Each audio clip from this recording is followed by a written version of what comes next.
Olá, bom dia. Esse é o canal Palavra Precisa e eu estou trazendo agora para você o segundo estudo da série aqui sobre a defesa da fé cristã. Se você não viu o primeiro, é importante que você veja o primeiro, onde eu tratei dos tipos de conhecimento, um pouco dessa questão fé, razão, né, para não perder a sequência, né? Então, hoje nós vamos ver mais um pouco dessas questões aqui, mas seria importante que você visse o primeiro, né? Te peço que tu curta, comente, compartilhe os vídeos do canal, né? Canal Palavra Precisa. Te inscreve lá no canal. Bom, como eu falei no primeiro estudo, esses estudos aqui, eles têm por objetivo ajudar aqueles que não sabem como defender a sua fé. E muitos, inclusive, é grande o número, né? Eu conheço várias pessoas só na minha região, né? São cristãos, estão lá na igreja, estão louvando, estão orando, estão ouvindo a palavra, estão se relacionando, tendo comunhão e tal. Aí ele entra para o ensino médio, ou mais ainda, quando entra para uma universidade, ele abandona a fé, porque ele não foi preparado para defender a sua fé. Ele não está alicerçado num conhecimento profundo, né, do que é a fé dele, né? Tem até uns livros interessantes que é Você Sabe Explicar a Sua Fé? Tem outro que se chama Saiba o que Você Crê. Muitas vezes a pessoa não está preparada. Então, ao invés de ela ser uma influência positiva lá onde ela está estudando ou trabalhando, ela acaba sendo influenciada e abandona a fé, abandona o mais precioso que ela tem por causa de conversas falaciosas que ela não tem como saber se está sendo enganada, porque ela não está amadurecida. Então, o objetivo desses estudos aqui é justamente evitar que isso aconteça, né? Então, como eu disse a princípio, eu falei no outro vídeo anterior a esse sobre os tipos de conhecimento, expliquei ali o conhecimento de senso comum, conhecimento científico, conhecimento filosófico e conhecimento teológico, né? E expliquei também que uma pessoa especialista em um campo do saber não pode se achar que é especialista para dar pitaco no campo do saber do outro. E é o que mais acontece, né? No meio estudantil, você já deve ter experiência, né?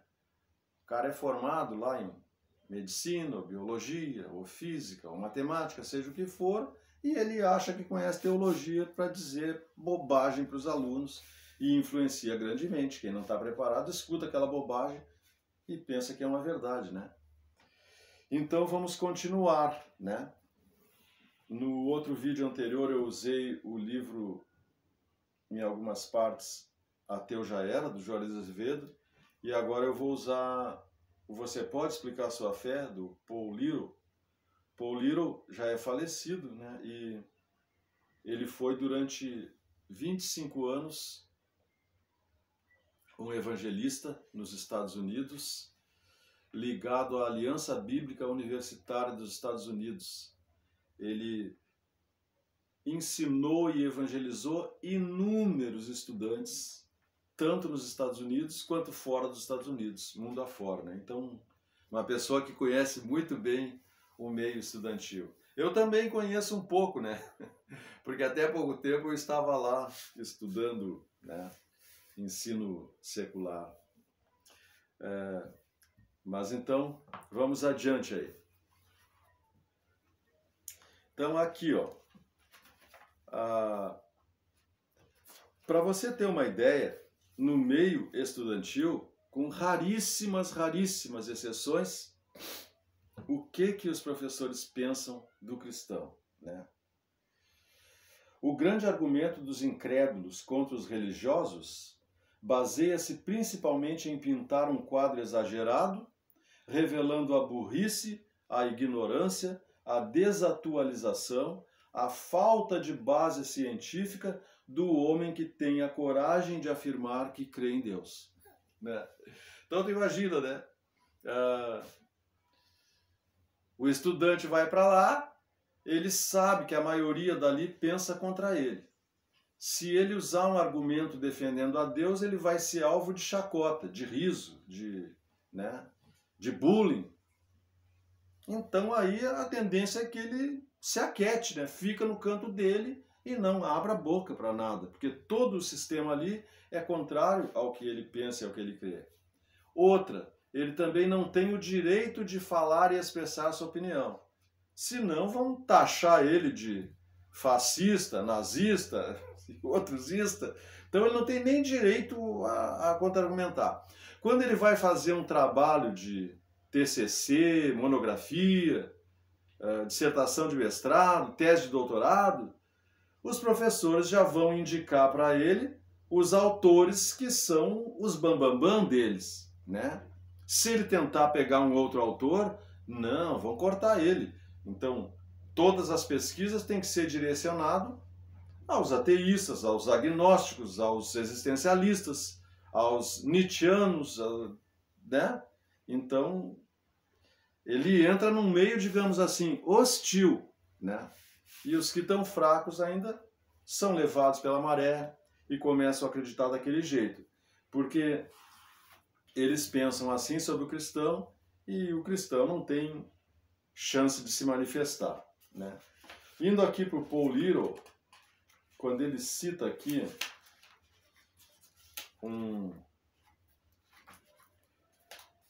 a fala de um evolucionista, observe como isso aqui é carregado de preconceito e assusta mesmo quem está no meio universitário. Anthony Staden cita Lu, que era um professor de paleontologia da Universidade de Yale. Olha o que disse esse evolucionista e paleontologista. Desde a época de Darwin, a evolução tem recebido uma aceitação mais e mais generalizada até o presente momento, quando, nas mentes de homens instruídos e que pensam, não resta a menor dúvida que esta seja a única maneira pela qual se pode entender e interpretar a evolução. Não temos tanta certeza quanto ao modo de operação, mas podemos ter absoluta certeza que o processo seguiu a grandes leis da natureza, algumas das quais ainda são desconhecidas e talvez nem sequer poderão ser conhecidas. Bom, o cara era um doutor dizendo isso, vou acreditar na teoria da evolução, né? Se ele estudou, ele acredita, né? Ou seja, né? Que contra a criação, né? Que Deus criou o homem. Você deve saber o que eu estou falando sobre teoria da evolução, né? Mas olha, vejam só esse detalhe aqui, ó. A fala do homem. Desde a época de Darwin, a evolução tem recebido uma aceitação mais e mais generalizada, até o presente momento, quando nas mentes de homens instruídos e que pensam, ou seja, homens instruídos e que pensam, é os que pensam igual a ele. Então, uma pessoa que pensa diferentemente dele não é instruído e não é uma pessoa que pensa. Vocês conseguem perceber o preconceito já no que é dito? Já corta qualquer pensamento contrário de alguém que se levantasse para provar alguma coisa. Então imagine um jovem lá dentro da universidade, né? Agora, olhem como as pessoas se baseiam em coisas que elas não podem comprovar. Esse evolucionista disse, não temos tanta certeza quanto ao modo de operação, né, no caso da evolução, mas podemos ter absoluta certeza que o processo seguiu a grandes leis da natureza, algumas das quais ainda são desconhecidas. Como é que é isso? Né? Não podemos ter certeza, mas temos certeza, porque existem processos das leis da natureza que ainda são desconhecidos. Então como é que ele tem certeza daquilo que é desconhecido? E como é que ele pode dizer que tem certeza se cientificamente nós não podemos ter certeza absoluta de nada. O nosso conhecimento é muito limitado. Então o Paul Little pergunta aqui, alguém pode sentir-se tentado a perguntar, se algumas das grandes leis da natureza são ainda desconhecidas, como é que sabemos que existem? Então esse evolucionista está demonstrando fé. Não tem nada de científico aqui. E se algumas nem são passíveis de ser conhecidas, como poderemos saber se são lógicas? Mas para o argumento deles vale tudo, né? Para o argumento do cristão, aí tem que me provar por A mais B que o que vocês creem é a verdade mesmo. Algumas pessoas, ou de maneira consciente ou de maneira inconsciente, pressupõem que se uma declaração não pode ser provada num laboratório pelos métodos da ciência natural, não é fidedigna e não pode ser aceita como merecedora de confiança. Os vereditos da ciência são considerados objetivos e, portanto, reais. Declarações que precisam ser recebidas pela fé são consideradas algo suspeito. Então, eu já tinha falado alguma coisa disso no nosso primeiro vídeo, né? Mas vou falar aqui para vocês entenderem como é que eles veem essas coisas. Os primeiros filósofos procuravam descobrir como o mundo se originou. Então, alguns deles verificavam, observavam, e alguém disse, tudo surgiu da água, né? E aí, um é água, outro é ar, outro é os 4 elementos, né? Todos esses negócios. A gente sabe hoje que isso é ridículo. Mas por que é valorizado o pensamento daqueles primeiros filósofos? Porque eles não receberam aquilo de uma divindade. Não foi Deus que disse a eles, as coisas funcionam assim, assim e assim. Mas eles, por si próprios, foram pesquisar e descobrir, sem ser um conhecimento revelado. Porque existe um preconceito quanto ao conhecimento revelado. Na verdade, existe até uma fuga, né? O homem não gosta de ser confrontado, não quer mudar a vida dele para viver uma vida digna e até racional. Então ele rejeita e foge e busca se segurar em teorias que procurem negar aquele conhecimento que ele não quer. Na verdade, tem isso por trás. Mas então ele diz, não, eu só vou crer naquilo que eu descubro, naquilo que eu pesquiso, naquilo que eu investigo. Não aceito nada que seja revelado. Então,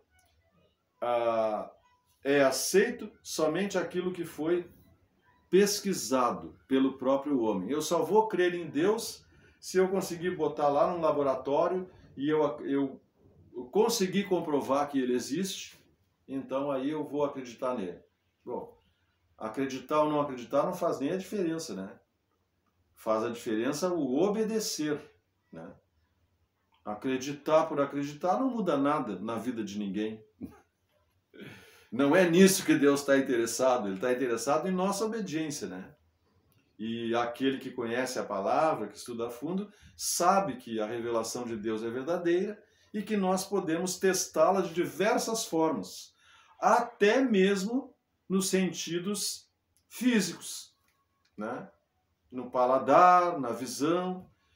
No sentido espiritual, nem se fala. Aí você consegue comprovar perfeitamente que aquilo que está dito como verdade lá na palavra de Deus, a Bíblia, é a verdade mesmo. Tem inúmeras maneiras de comprovar. Não venha o cientista, o filósofo, vir com esse blá blá blá que não dá para ser comprovado. Quando ele mesmo aceita várias coisas pela fé. Não é comprovação, não, né? Então, se a gente fosse pensar um pouco em questão de filosofia, o cientista vai pesquisar e ele depende dos 5 sentidos. E se os nossos 5 sentidos não são dignos de confiança? Né? Aqui, ó, também o Paul Little traz algo interessante, que é o seguinte: mesmo aqueles que advogam, grande parte, enorme parte deles, né, com algumas exceções, mas grande parte, que vem com esses argumentos de descrença em Deus, defesa da teoria da evolução e tantas outras coisas, eles não conhecem a fundo nem a posição que eles defendem. Já pensou? É possível isso? É possível isso. E ele cita o caso aqui de um evolucionista que ele procurava fazer com que os seus alunos, né, aqueles que ele estava orientando, ao defender a evolução, soubessem o que era realmente a teoria da evolução. Mas ele acabou por descobrir que não sabia. Era só um tipo de papagaio, Maria vai com as outras. E é interessante isso aqui, porque parte de um próprio evolucionista, né? Vejam aqui o que ele diz.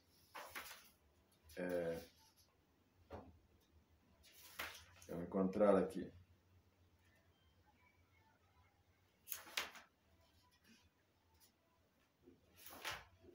Acho que encontrei.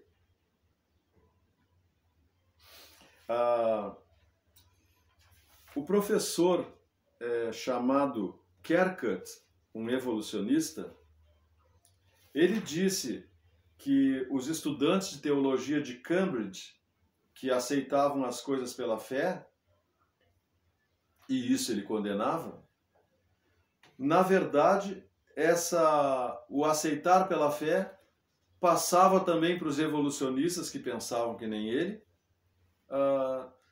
sem uma demonstração mesmo de que a evolução fosse verdade, apenas por crer pelo que os outros lhe ensinavam. Então ele disse, né, Kerkut, que não tinha diferença nenhuma entre os que usavam a fé para crer na Bíblia e os que usavam a fé para crer na evolução. Então, quando ele ia orientar algum aluno, mesmo ele como evolucionista, ele fazia umas perguntas e descobria que o evolucionista que ele estava orientando, na verdade, cria naquilo, né? Então, ele disse, no decurso de vários anos, tenho sido tutor de universitários em vários aspectos da biologia. É muito comum no decurso da conversa perguntar ao estudante se conhece as evidências da evolução. Ele chegava e dizia para o estudante, tu conhece as evidências da evolução? Isso normalmente evoca um sorriso um pouco superior. O estudante olhava para ele e sorria assim, né? Então, senhor, o estudante respondia, há evidência da paleontologia, da anatomia comparativa, da embriologia, a sistemática, as distribuições geográficas, diria o estudante, papagaiando como se fosse citar uma poesia infantil, chegando até a contar as palavras nos dedos. Depois ficaria sentado com uma expressão de complacência, aguardando uma pergunta mais difícil, tal como a natureza da evidência em prol da seleção natural. Mas depois, o professor disse, eu continuo no assunto da evolução. Você pensa que a teoria da evolução é a melhor explicação até agora proposta para esclarecer os interrelacionamentos entre os animais? Mas naturalmente, senhor, é a resposta. Não existe outra alternativa, a não ser a explicação religiosa dada por alguns cristãos fundamentalistas. E segundo entendo, senhor, estes pontos de vista já não são sustentados pelos eclesiásticos mais modernos. Vocês viram a resposta que ele deu? Você pensa que a teoria da evolução é a melhor explicação até agora proposta para esclarecer os interrelacionamentos entre os animais? Ele fugiu dos interrelacionamentos entre os animais. Ele existe, não, eu creio porque não existe outra alternativa, ou seja, porque se eu não crer nisso, eu tenho que crer na explicação religiosa. Aí o professor diz para ele, então você crê na evolução por falta de outra teoria? Oh, não, senhor, creio nela por causa das evidências que acabo de mencionar. Cá entre nós, né? Que evidências? Aí o professor pergunta para ele, já leu algum livro sobre a evidência da evolução? Sim, senhor. E aqui menciono os nomes dos autores de um livro escolar popular. E naturalmente, senhor, há aquele livro de Darwin, A Origem das Espécies. Aí o professor pergunta para ele, você já leu esse livro? Ele, bem, não o livro inteiro, senhor. O professor pergunta para ele, as primeiras 50 páginas? Sim, senhor, um tanto assim, talvez um pouco menos. Entendo, o professor diz para ele. E isto lhe deu uma compreensão firme da evolução? Sim, senhor. Bem, se realmente entende um argumento, poderá me indicar não somente os pontos em favor do argumento, mas também as objeções as mais eficazes contra ele. Suponho que sim, senhor. Muito bem. Vá citando, pois, algumas das evidências contra a teoria da evolução. Aí o aluno, mas não há, senhor. A essa altura a conversa começa a ficar numa atmosfera um pouco tensa. E continua aqui, mas eu não vou continuar, né? Porque é muita coisa. Mas já deu para você perceber que muita gente que fala contra a igreja, contra a religião, contra a Bíblia, contra a palavra de Deus, contra o cristão, na verdade ele conhece o mínimo daquilo que ele defende. Muitas vezes nem aquilo ele estudou. E ele acha que pode te apertar com certas afirmativas. Então, mais uma vez eu quero te dizer, como disse lá no primeiro vídeo, cuidado. Não compre gato por lebre. Ao invés de deixar as pessoas te apertarem com as suas teorias, aperta ela. Devolve a pergunta, né? Aí tu vai te surpreender e vai chegar à conclusão que, poxa, antes essa pessoa me dizia coisas e fazia eu ficar duvidando da fé, mas agora quando eu aperto ele, eu descobri que ele não sabe nada, né? É verdade. Existe muito preconceito por aí, disfarçado de científico. Então te antena. Não vai perder a tua fé, ouvir bobagem, né? De pessoas que nem sabem muitas vezes o que estão dizendo.